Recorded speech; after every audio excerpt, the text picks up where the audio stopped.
Hey everyone, welcome back to the Lone Lightworker podcast. I'm your host, Jen Rodriguez. These are exciting times for the Lone Lightworker with so many new things occurring and so many amazing things yet to come.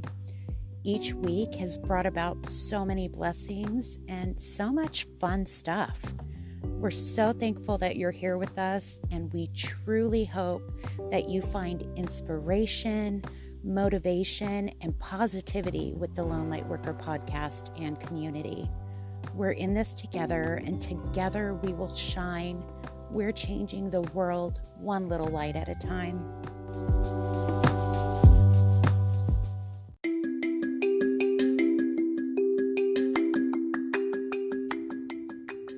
When's the last time that you got shitty? For me, it was probably this week. Shoot, maybe even earlier today if I'm being real. Looking back on those moments that I wasn't at my best, I recognize an emerging theme, and that theme is my ego. All too often, our egos are holding us back, killing our happiness and trapping us in a never-ending cycle of jealousy and competition. Our egos stunt our growth and often keep us in the same unhealthy relationships while also keeping us from building new and healthy relationships. Our ego is hijacking our lives and our happiness, and it stops here. So, what exactly is our ego and where does it come from? Ego is an individual's sense of who they are and a sense of their self-importance or self-esteem, whether good or bad. Ego is how we sense and or how and who we believe ourselves to be. Ego is how we feel about ourselves and what we believe about ourselves. Look within for a minute and ask yourself what your strengths, skills, talents, and abilities are. Who are you? Would you say that you're a great singer?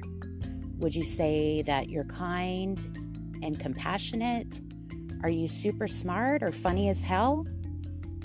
Whatever you feel and believe about yourself, your ego is more than likely at play, whether you realize it or not.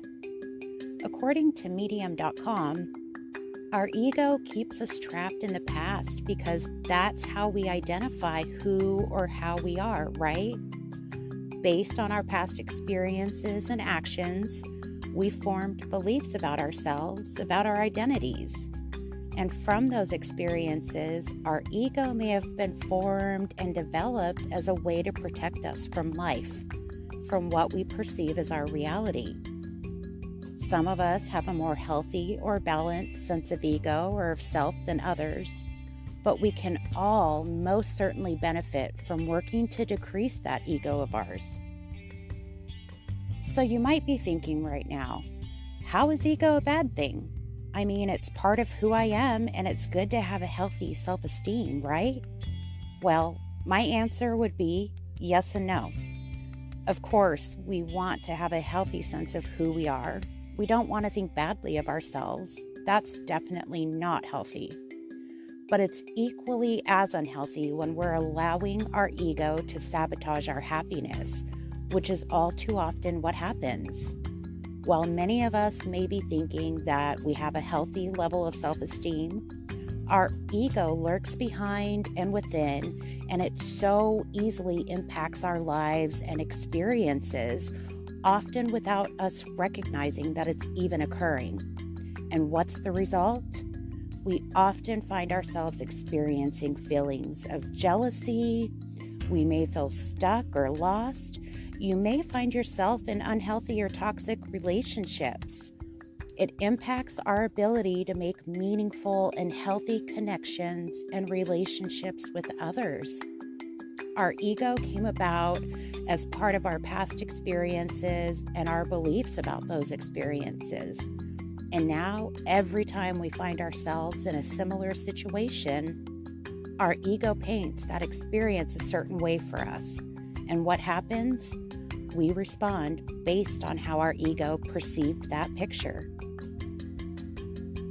We've all known that person, or maybe we were that person, who saw themselves as all-knowing or better than in one way or another. Their ego was oh so obvious, and it likely rubbed you the wrong way.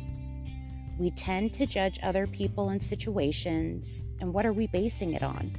We're basing it on our beliefs of what's appropriate or what's best, according to us. Our ego often tricks us into thinking that we know best or that we're right based on the beliefs we formed through the years about ourselves and or about other situations and people. When you told that person they were wrong, how did they respond to you? Did they get defensive or angry? Your ego was at work making you think that it was appropriate to let them know how they messed up, and their ego was likely at work making them pissed off at feeling judged and possibly making them get defensive and unable to receive your feedback. Why do we think it's okay to tell others what's right or best? Why do others have such a hard time hearing about what's right or best? Yep, our ego. But wait, ego isn't all bad, is it? No, and we're not saying you should try to eliminate it altogether. After all, our ego came about to help us interpret and perceive the world around us, and it also came about as a way to protect us, to protect our sense of self, our identity, and our being. What would be ideal is to get to a place where we're able to separate ourselves from our ego to a point that we recognize it in action and that we choose to experience and act without our ego impacting or affecting our experience. The goal is to separate yourself so that you're deciding how to feel, act, or think from a place that isn't being colored or influenced by your ego. So how do we actually do that? How do we separate ourselves from that ego of ours? YourHolisticPsychologist.com published an article, How to Do Ego Work, and they share 6 ways that we can all get started. Number 1, allow your ego to introduce itself. Here, they point out how we've likely been unaware of our ego for most of our life. They recommend making a point to prime ourselves and our brains for the work that we're going to be doing with our ego. It won't be easy or instant. It will take some time and practice. But if we're open to making a point to introduce ourselves, we've just taken a first big step. Number 2, have a friendly encounter. They point out how we're so used to the word I and how that's our ego speak. They recommend we go into the day with a readiness to identify and acknowledge all the ways in which our ego comes through in each experience. Make a point to recognize if and when it's your ego coming through in the words you speak or the actions you take. Whatever it is, just make a point to identify and recognize it. Witness your ego and then assess it by asking questions such as, how often do I speak about myself? What was an adjective I used to describe myself? Or whether or not anything in that conversation brought about an uncomfortable emotional reaction. Do some reflection and identify when and where it's present and how it made you feel. Number 3, name your ego.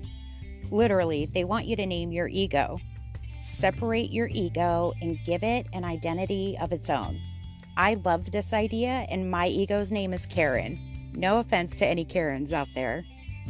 By truly separating from your ego, you'll most likely begin recognizing when he or she is at work that much more often. And then it makes it easier to change it when we're recognizing and being real with ourselves about how often, when, and why it's occurring, right?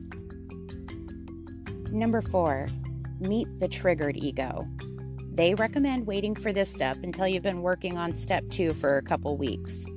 Here it comes down to identifying what triggers your pal Karen. Figure out when it happens, what signs emerge when you're feeling triggered, as well as why you think your ego gets so triggered by it. Do some exploration and be honest with yourself. Number 5, appreciate and accept the ego. Work to appreciate, understand, and accept your ego. Identify and understand why your ego popped up in those situations. Was she trying to protect you from something? Once you've done some work to understand the why and reasoning behind it, then you can turn it around with some positive affirmations or reminders. Number 6, the final optional step is a recommendation to watch some YouTube videos or read some articles of the opposite viewpoint, paying attention to the emotions and or feelings that it brings about in you. They recommend sitting with those emotions and feelings that it brings about, working to explore why and how it brings about those particular emotions. Explore and reflect, again, being open and honest with yourself. Check out the full article on yourholisticspsychologist.com. Our ego is a complex protective mechanism that often holds us back when we're unable to recognize its presence. Our ego makes it difficult and uncomfortable for us to feel challenged by another person or situation. It stings our ego when others tell us we messed up, and we've likely also pissed someone else off because of our own ego at times. But if and when we can get to a point that we're all operating and experiencing apart or separate from our egos, we have more space and energy to focus on living an amazing life, a life that is full of beauty and full of extraordinary experiences and genuine relationships that can help to move all of us forward. In closing, I'd like to share a quote with you by Wayne Dyer. The ego is only an illusion, but a very influential one. Letting the ego illusion become your identity can prevent you from knowing your true self. Ego, the false idea of believing that you are what you have or what you do, is a backwards way of assessing and living life. With that, I appreciate you tuning in today. I look forward to meeting you back here next week for an all-new episode. Please be sure to subscribe, connect with the Lone Lightworker community, and please be sure to spread the word about the Lone Lightworker. Until then, keep shining your light and keep spreading the love.